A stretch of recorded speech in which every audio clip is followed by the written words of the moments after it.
बिस्मिल्लाहिर्रहमानिर्रहीम। अस्सलामुअलैकुम फ्रेंड्स, मैं हूं ज़ेब और आप देख रहे हैं traveller 777। Welcome to our YouTube channel. तो फ्रेंड्स, आज हम बात करेंगे शेंजन का वीज़ा जो है वो आप किस तरह से ले सकते हैं। जो मेन पर्पज़ है बात करने का वो ये है कि अगर आप शेंजन वीज़ा अप्लाई करना चाहते हैं तो आपके पास अपनी बैंक स्टेटमेंट नहीं है, तो आप किस तरह से ये वीज़ा अप्लाई कर सकते हैं, या कि फिर बैंक स्टेटमेंट की जगह पे आप क्या चीज़ इस्तेमाल करेंगे या किसकी खिदमत हासिल करेंगे। तो सबसे पहले हम बात करते हैं रिक्वायरमेंट के मुतालिक। रिक्वायरमेंट जो है वो शेंजन किसी भी कंट्री का आप वीज़ा अप्लाई करेंगे, चाहे तो वो स्पेन, पुर्तगाल, फ्रांस, बेल्जियम, जर्मन, हॉलैंड, ये जो 26 कंट्रीज़ हैं शेंजन कंट्रीज़, इनमें से किसी भी कंट्री का अगर आप वीज़ा अप्लाई करेंगे तो रिक्वायरमेंट आलमोस्ट सेम है। लेकिन फिर भी मैं एक दफ़ा रिपीट कर देता हूँ। सबसे पहले आपके पास वैलिड पासपोर्ट होना चाहिए जिसकी मिनिमम 6 महीने वैलिडिटी बाकी हो। आईडी कार्ड आपका होना चाहिए। अगर आप मैरिड हैं तो मैरिज सर्टिफिकेट आपका हो आपके पास। इसके अलावा FRC आपके पास होनी चाहिए, और उसके अलावा आपके पास होटल की जो है वो कन्फर्मेशन होनी चाहिए। ये कोशिश किया करें फ्रेंड्स कि जो होटल है उसको आप जब आप बुक करें होटल, तो डायरेक्ट होटल की वेबसाइट पे जाके आप होटल बुक करें। ये जो आम साइटें आपको नज़र आती हैं यानी गूगल पे, इनसे आप ना करें, डायरेक्ट होटल की वेबसाइट पे बुक करें। या तो पेड होटल लगा लें साथ में, या फिर कंफर्म होटल की बुकिंग हो, या अगर पेड होगा तो वो और ज़्यादा अच्छा है। होटल वालों से आप उसका वोचर भी लेके एज ए प्रूफ साथ में अटैच कर सकते हैं। एयर टिकट की आपको रिज़र्वेशन चाहिए, लेकिन याद रखें कि वो राउंड ट्रिप आपके पास उसकी रिज़र्वेशन होनी चाहिए, यानी रिटर्न एयर टिकट की रिज़र्वेशन चाहिए। टिकट परचेज़ नहीं करनी है आपने जब तक कि आपका वीज़ा ग्रांट ना हो जाए। इसके अलावा आपके पास बैंक स्टेटमेंट होनी चाहिए जो कि 6 महीने उसकी, यानी कि वो पीछे से आपकी बैंक स्टेटमेंट आपसे लेंगे, तो 6 महीने पुरानी बैंक स्टेटमेंट आपकी लेंगे वो। इसके अलावा आपके पास ट्रैवल प्लान होना चाहिए, और आपके पास कवरिंग लेटर होना चाहिए। इसके अलावा मेडिकल इंश्योरेंस आपको चाहिए। मेडिकल इंश्योरेंस जो है वो चाहिए जो कि 30,000 को कवरेज वाली हो, यानी 30,000 यूरोज़ की कवरिंग करती हो। वो बेसिकली वो आपने ऑनलाइन ख़रीदनी है, इतने की आती नहीं है। और इसके अलावा ये है कि वो ट्रैवल इंश्योरेंस के ऊपर आपने मेंशन करना है जिस कंट्री में आपने जाना है उस कंट्री का, यानी कि बताना है कि आपने किस कंट्री में जाना है। इसके अलावा वो जो बाकी 26 कंट्री है शेंजन जोन, उनको भी कवर करती हो, तो वो ट्रैवल इंश्योरेंस आपको चाहिए।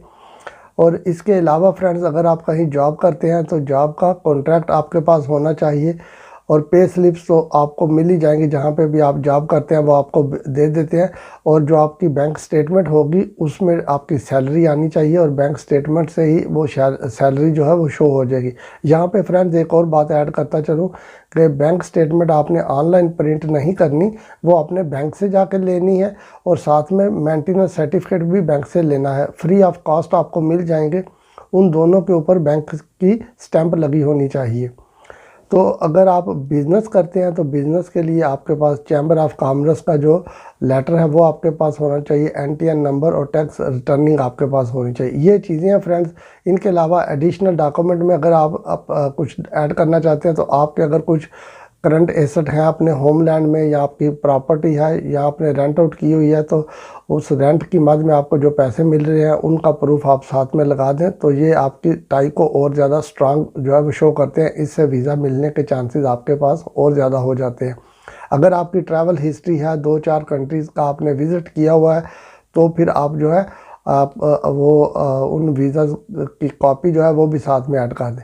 अब जैसा कि मैंने वीडियो की स्टार्टिंग में बताया था, ये तो नॉर्मल रिक्वायरमेंट जिस तरह वीज़े की होती है वो मैंने बता दिया। यहाँ पर एक बात फिर आपको क्लियर करता चलो कि अगर आपके पास ये सारे डॉक्यूमेंट्स हैं, यानी कि आप जॉब कर रहे हैं, आपके पास जॉब का यानी कि कॉन्ट्रैक्ट भी है, सब कुछ है, लेकिन आपके पास जो है वो बैंक स्टेटमेंट नहीं है, यानी कि अगर आपको पैसे आपके अकाउंट में नहीं आ रहे, या आपके अकाउंट में इतने पैसे नहीं हैं, तो इसका अल्टरनेट जो है वो फ्रेंड्स आपको यहाँ पर बताता चलूँ। अल्टरनेट इसका ये होगा कि आप किसी और बंदे की बैंक स्टेटमेंट यूज़ कर सकते हैं। लाइक आपके कोई ब्रदर हैं या कज़न हैं या कोई दोस्त हैं जो जिनके अकाउंट में एक अच्छी खासी अमाउंट पड़ी हुई है, और आप उनसे जो है वो इजाज़त लेके उनकी बैंक स्टेटमेंट की कॉपी साथ में लगा दें। जब आप बैंक स्टेटमेंट की कॉपी साथ में लगाएंगे तो उसके साथ आपने एक स्टाम्प भी साथ में लगाना होता है। अगर आप तो पाकिस्तान से अप्लाई कर रहे हैं तो फिर आप जो है वो एक 100 रुपये का स्टाम्प लेके उसके ऊपर आपने ये लिखना है, उस बंदे की तरफ से स्टाम्प होगा कि ये मेरा जो अकाउंट है उसके जो पैसे हैं, यानी कि 80% उसके पैसे जो है ये बंदा यूज़ कर सकता है। 100% नहीं लिखने उसके ऊपर फ्रेंड्स।